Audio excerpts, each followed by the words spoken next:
मंदिर 181 घर माटी मिसिला रास्ता पाई बड़ उच्छेद बीडीए बीएमसी बड़ एक्शन।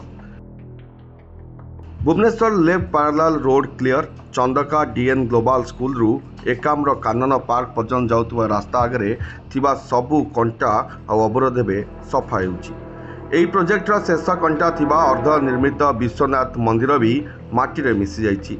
13 कोटी ऊर्ध्व टंका व्यय बराद तैयारी होइथिबा रास्ता भुवनेश्वर बड़ ट्राफिक समस्यार समाधान करिवो। मोटामोटी कहया गले लेफ्ट पैरालाल रोड पाई आउ किछि उच्छेद आवश्यक पड़िबो नै।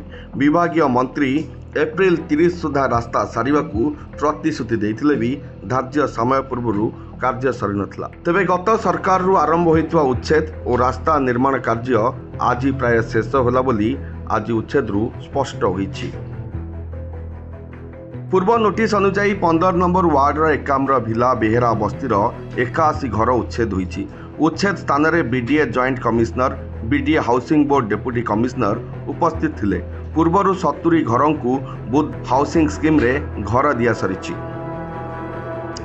उच्छेद भितर घर गुहाल रही नवनिर्मित विश्वनाथ मंदिर रही किछि घरे एसी भी लगी मंदिर समेत सबु घर को माटी रे मिसाई देइछि बुलडोजर। उच्छेद बेले कौन विरोध प्रदर्शन देखा मिल नथिला। भुवनेश्वर में बढ़ुवा ट्राफिक समस्यार समाधान पई 10 वर्ष तलू 200 फुटिया रास्ता निर्माण पर योजना होइतिला।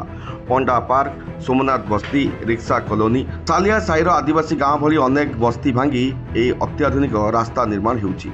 नंदन कानन रु जयदेव विहार रास्ता रे सृष्टि होउथिबा बड़ ट्राफिक जाम को सुबंदोबस्त करिया पई ए योजना होइतिला जहा एबे सफल रूपायन नेउथिबा जଣା पड़ुछि। Bureau report BBC news.